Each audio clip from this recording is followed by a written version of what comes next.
Gracias por estar mirando este video y hoy te convoco para hablar de algo que me parece urgente, necesario y que a muchos de los que estamos en el sector inmobiliario nos quita el sueño en este momento. Estamos frente a la mayor reforma regulatoria del mercado inmobiliario argentino en más de 50 años y sin embargo la mayoría de los profesionales del sector todavía no logra dimensionar lo que viene. Eso es exactamente lo que vamos a hacer esta noche. Ponerlo sobre la mesa con nombres, con números, con argumentos y sin eufemismos. Para entender lo que está pasando hoy, necesitamos saber primero de dónde venimos. El ejercicio de la actividad de martilleros y corredores inmobiliarios en la República Argentina está regulado a nivel nacional desde 1973. Ese año, durante la presidencia de Alejandro Lanusse, se dictó el Decreto Ley 20.266. Esa norma definió quién podía ejercer como martillero, bajo qué condiciones y con qué requisitos. Luego, en 1999, se sancionó la Ley 25.028, que fue el paso siguiente, y fue muy importante porque introdujo dos cambios fundamentales. Primero, incorporó a los corredores inmobiliarios como actividad profesional regulada. ¿Sí? Antes de esa ley, la figura del corredor inmobiliario no tenía reconocimiento legal expreso a nivel nacional. Segundo, y esto es clave, exigió el título universitario como condición indispensable para ejercer. No alcanzaba con tener experiencia ni con hacer un curso. Había que recibirse. A nivel provincial, y especialmente en la provincia de Buenos Aires, rige la Ley 10.973. Esa ley establece la colegiación obligatoria a través de 21 colegios departamentales distribuidos en todo el territorio bonaerense. Son los colegios los que controlan la matrícula, ejercen el poder disciplinario y llevan el registro de todos los profesionales.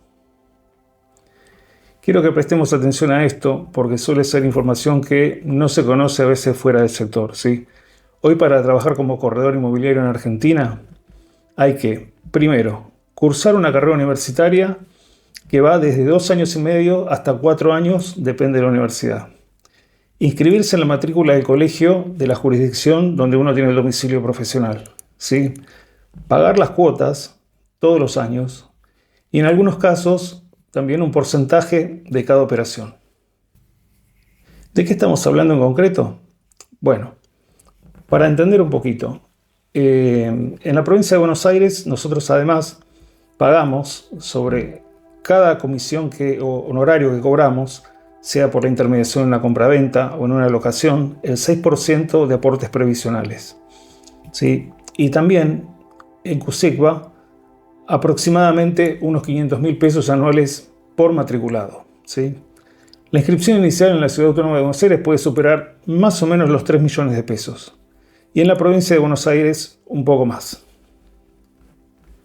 CUSECBA, para que se ubiquen hoy, en la Ciudad Autónoma de Buenos Aires, tiene hoy más de 10.000 corredores matriculados y cada uno de ellos paga eso.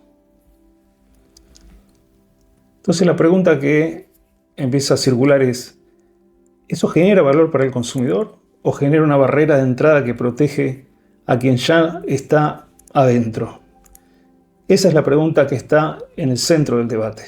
Este debate no es nuevo. Hay algo que muchos no recuerdan y es que en 1998, durante la presidencia de Carlos Menem, el presidente vetó la ley 25.028 por considerarla contraria a los principios de libre competencia. El Congreso la insistió y el veto no prosperó, ¿sí? Pero la discusión ya estaba instalada hace casi 30 años. Lo que cambió en diciembre de 2023 es que llegó un gobierno que la retomó con otra velocidad y otra convicción. A días de asumir, Javier Milei dictó el decreto de necesidad de urgencia 70-2023. Ese decreto incluyó, entre otras cosas, disposiciones que proponían liberar la matrícula profesional, eliminar el régimen disciplinario y suprimir los colegios departamentales. Pero muchas de esas disposiciones quedaron suspendidas por la justicia. Fueron impugnadas judicialmente y el gobierno tuvo que replantear la estrategia. La conclusión fue: hay que ir por el camino legislativo, a través del Congreso. En mayo de 2025, el diputado nacional Alejandro Bongiovanni, de La Libertad Avanza por Santa Fe, presentó ante la Cámara de Diputados el proyecto identificado como expediente 2586 de 2025 y lo llamó Ley de Libertad Inmobiliaria. ¿Qué propone concretamente?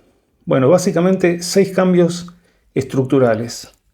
Acceso a la actividad, se elimina el título universitario como requisito, solo hace falta ser mayor de edad y no estar inhabilitado legalmente, fin de la matrícula obligatoria, no sería necesario inscribirse en ningún registro para ejercer, eliminación de límites jurisdiccionales, o sea que uno con el título nacional, porque es nacional, podría ejercer en todo el país sin ningún tipo de restricción.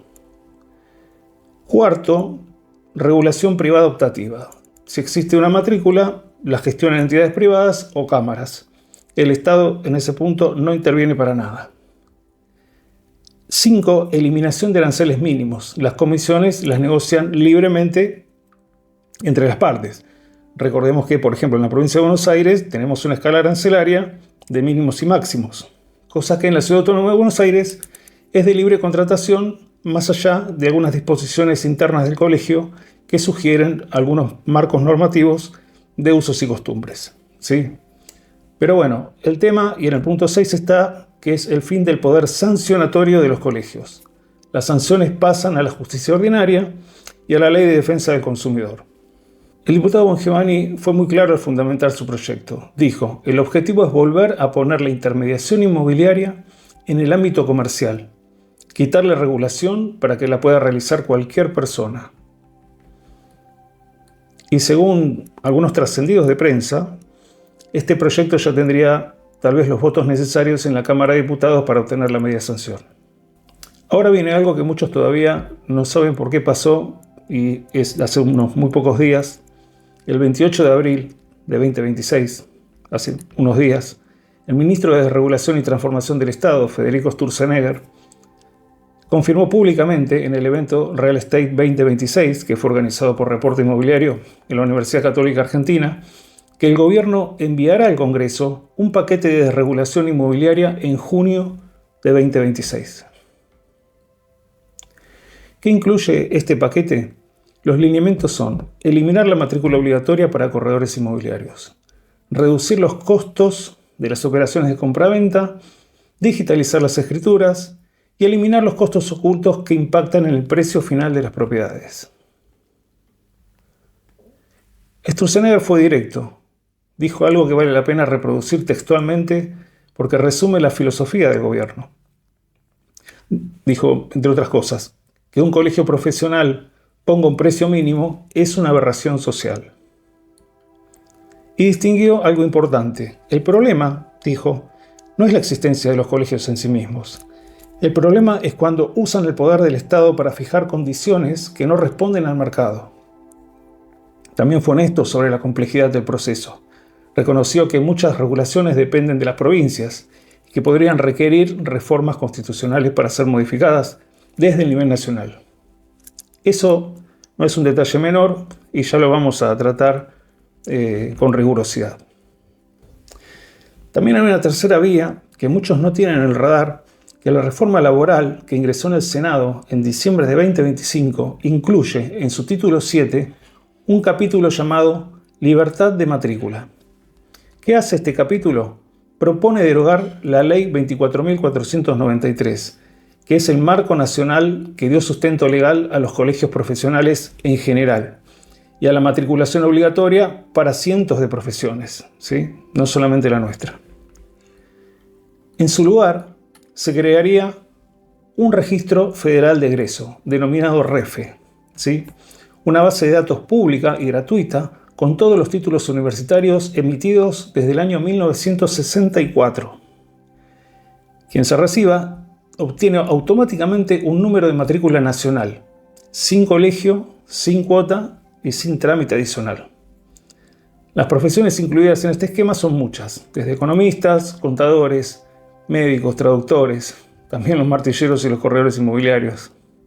¿Cuáles son los argumentos a favor de esta desregulación? Y voy a ser honesto con ustedes. Hay argumentos a favor de la desregulación que son genuinos y que merecen ser escuchados. Primero, reducción de costos. Si desaparecen los aranceles mínimos y la matrícula obligatoria, los costos de intermediación podrían bajar. Eso beneficia a compradores y vendedores. Segundo, mayor competencia. Al permitir el ingreso de nuevos actores, se fomenta la innovación y se moderniza un sector que en muchos aspectos lleva décadas sin cambiar. Si bien en el sector inmobiliario en particular ha habido muchos avances, todavía, si nosotros ponemos a Argentina en un marco internacional, todavía venimos atrasados, ¿sí? Tercero, la democratización del acceso. Hoy, para poder ejercer, una persona tiene que invertir 4, 5, 6 años de carrera universitaria más los costos de matriculación. Eso es una barrera real y no siempre está justificada. Cuarto, los colegios. Hay una crítica que circula mucho en el sector y que no podemos ignorar. Se dice que los colegios se convirtieron en entes burocráticos que cobran pero no aportan valor real a la profesión, que protegen intereses corporativos antes que al consumidor. Eso puede gustar o no, pero es una opinión que muchos comparten. Quinto, los antecedentes internacionales. ¿Sí? El diputado Bongiovanni citó a España, a Estados Unidos, a Nueva Zelanda, como mercados, liberalizados y que funcionan muy bien.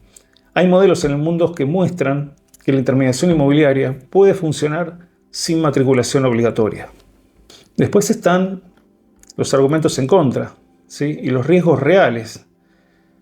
Y ahora bien, yo tengo más de 30 años en este mercado y hay riesgos que conozco bien y que tampoco me puedo callar. El primer riesgo es el fraude, ¿sí? Sin matrícula no hay registro. Sin registro no hay historia disciplinaria. Sin historia disciplinaria no hay forma de saber si la persona que está intermediando en la operación más importante de la vida de una familia, como es por ejemplo la compra de su vivienda, tiene antecedentes de estafas o irregularidades. Eso no es un detalle, ¿sí? Esto es central en este debate. El segundo riesgo es la seguridad jurídica. El presidente del Colegio de la Provincia de Buenos Aires fue muy claro al respecto, ¿sí? Lo que se vería claramente afectada es la seguridad jurídica de quienes pretendan llevar adelante una operación inmobiliaria. Y tiene razón.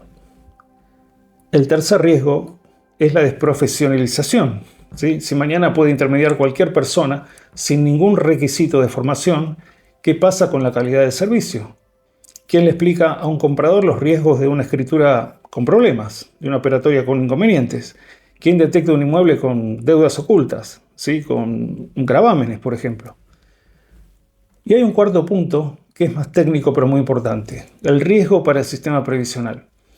Los colegios están financiados con aportes de los profesionales matriculados. Esos fondos sostienen también cajas de previsión que pagan jubilaciones en el sector. Sí, estoy hablando puntualmente acá también de la provincia de Buenos Aires. Si los colegios se desfinancian,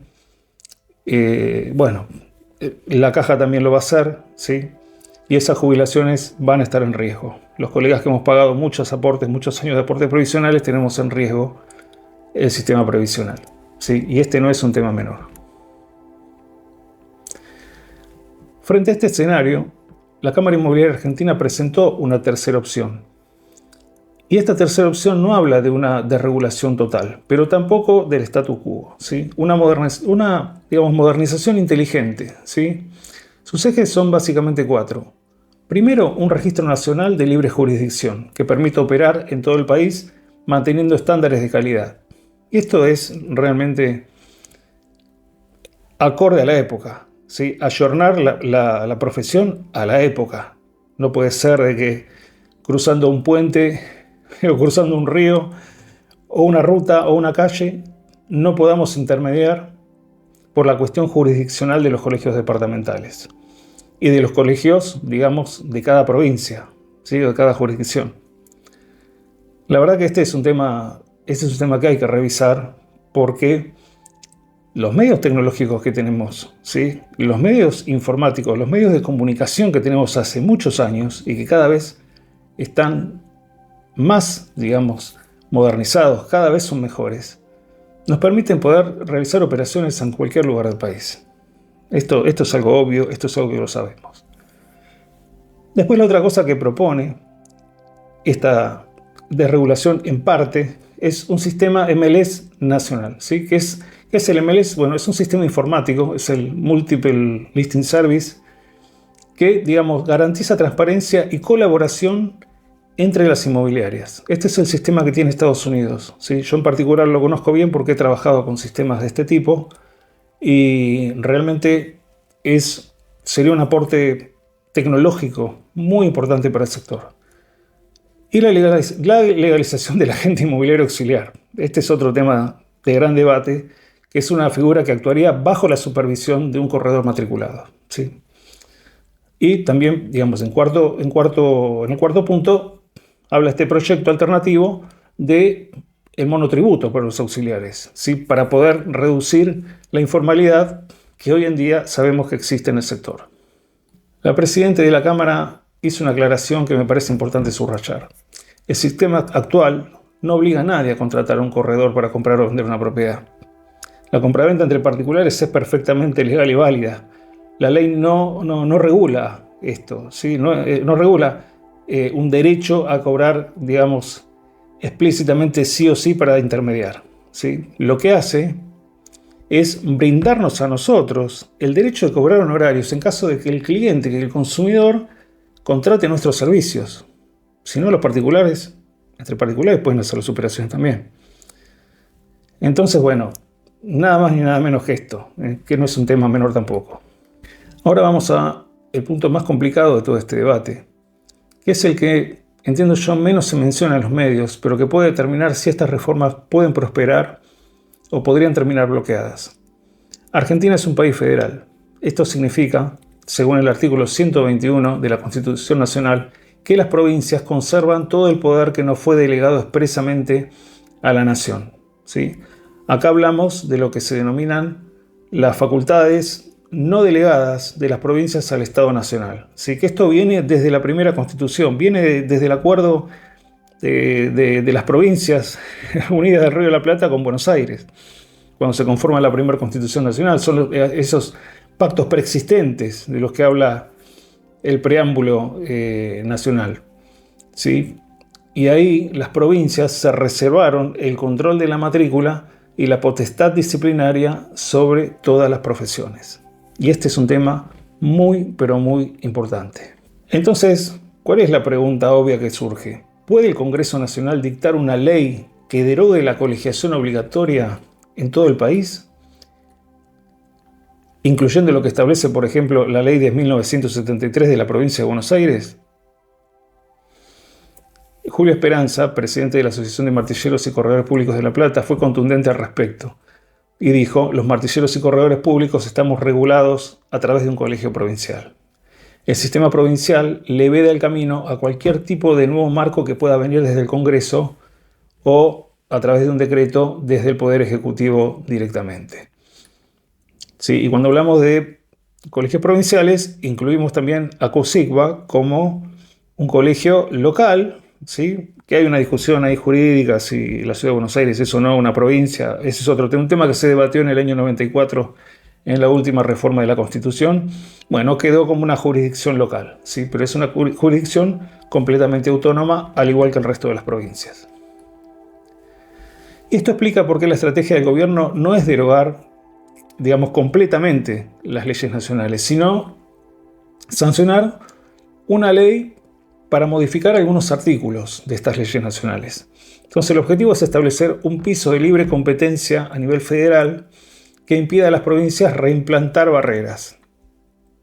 Si no se toma esta precaución, si el gobierno no toma esta precaución legislativa, la derogación completa de las normas nacionales podría generar hasta 24 regímenes distintos, uno por jurisdicción, o sea, uno por cada provincia, y que cada provincia imponga requisitos completamente dispares una de la otra, ¿sí? Esto es algo que el propio Sturzenegger reconoció públicamente. El proceso, dijo, es complejo porque muchas regulaciones dependen de las provincias y podrían requerir reformas constitucionales. Dijo en términos simples: el gobierno puede hacer mucho, pero no todo. Y lo que no puede hacer desde la nación lo tendrán que resolver las provincias. Esto abre un escenario de fragmentación regulatoria que podría durar muchos años. Entonces, ¿cuál es el impacto concreto en el mercado? Empecemos por lo que más nos importa a los que estamos en la sala. ¿Qué pasa con nosotros? Si los proyectos prosperan tal como están planteados, bueno, podría desaparecer el control disciplinario de los colegios. Si alguien te hace daño como profesional, el camino es la justicia ordinaria. Más largo, por supuesto, más costoso, más incierto. Desaparecen las cuotas obligatorias. Para quienes las pagamos hoy, eso la verdad que es un alivio económico real e importante. Pero también desaparece el financiamiento de los colegios. Y con eso los servicios que ofrecen. Asesoramiento legal, capacitación, a veces representación gremial. Van a coexistir en el mercado profesionales con título universitario y años de experiencia con personas que empezaron a intermediar sin formación previa. Eso es competencia asimétrica, ¿sí? Y hay que estar preparado para esto. Para el público en general, para los consumidores, compradores, vendedores, locadores, locatarios, el panorama tiene una cara positiva y una cara de riesgo. Lo positivo, potencial reducción de comisiones, mayor oferta de intermediarios, más competencia, podría traducirse en mejores condiciones para el cliente, desde un punto de vista estrictamente económico. Ahora el riesgo, sin colegio no hay donde recurrir si el intermediario cometió una irregularidad, salvo ir a la justicia ordinaria. Pero bueno, todos sabemos lo que eso implica en términos de tiempo, de dinero. El consumidor gana en precio, pero pierde mucho en protección. Para los colegios profesionales, para los colegios del escenario, la verdad que es muy claro. Si pierden el poder de matrícula, pierden su razón de ser actual. Se convierten en entidades de adhesión voluntaria y van a tener que reinventarse o simplemente algunos desaparecer. Y el punto más delicado, que es el de financiamiento de la caja de previsión social, ¿sí? Que esto afecta directamente a las jubilaciones. Y esto afecta a personas que hemos trabajado toda nuestra vida bajo un régimen que mañana puede cambiar de manera unilateral. Entonces, vamos a hacer una cronología de cómo llegamos hasta acá. En diciembre de 2023, el DNU 70-2023 fue el primer intento de regulación que fue bloqueado parcialmente por la justicia. En febrero de 2025, Infobae anticipa que el ministro de Regulación analiza un decreto o proyecto para liberalizar el mercado inmobiliario. ¿Sí? Las cámaras del sector obviamente se alarman, los colegios se alarman. En mayo de 2025, el diputado Bongiovanni presenta la Ley de Libertad Inmobiliaria en diputados. En diciembre de 2025, la reforma laboral ingresa al Senado con el capítulo Libertad de Matrícula. El 28 de abril de 2026, Sturzenegger confirma el proyecto oficial para junio de 2026. Todavía no está. En mayo de 2026, en este mes, hoy mismo, el debate continúa abierto. El texto del proyecto oficial todavía no se conoce públicamente. Así que en pocas semanas vamos a conocer el texto concreto que va a presentar el ministro de Regulación. Quiero cerrar con algo que va más allá del análisis técnico. Yo llevo más de 30 años en este mercado. Vi llegar el título universitario obligatorio. Vi cómo se construyó el sistema de colegiación. Vi cómo funcionó en sus mejores momentos y también en los peores. No vengo a defender ni a atacar a los colegios por razones ideológicas. Vengo a pensar en voz alta, junto a ustedes, sobre qué modelo de mercado queremos. ¿Qué modelo de profesión queremos? Entonces, desregulación no es lo mismo que libertad. Y libertad no es lo mismo que ausencia de reglas. Un mercado inmobiliario verdaderamente libre es un mercado con reglas claras, con información transparente, con consumidores protegidos y con profesionales capacitados. No uno donde cualquiera puede intermediar sin saber nada.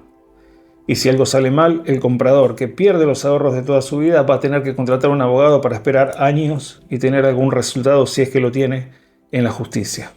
La pregunta que me hago y que les dejo a ustedes en esta presentación es esta. ¿Cómo nos preparamos para que el mercado que viene, sea cual sea el resultado legislativo, prospere? Porque una cosa es segura, el mercado va a cambiar, el mercado está en transformación. Puede cambiar más rápido o más lento, puede cambiar en un sentido o en el otro, pero va a cambiar. Esto es indudable. Entonces, en un mercado que cambia, quien se capacita continuamente, quien domina las herramientas nuevas, la tecnología, quien entiende los fundamentos del valor, quien puede tasar correctamente una propiedad, es el profesional que va a tener trabajo, con colegio o sin colegio, con matrícula o sin matrícula. Esa es, digamos, la apuesta que se viene. Que la información profesional de calidad sea el diferenciador real en un mercado que se abre a más competencia. Muchas gracias por estar acá esta noche. Quedo a disposición de todos para las preguntas que tengan por hacer. Muchas gracias.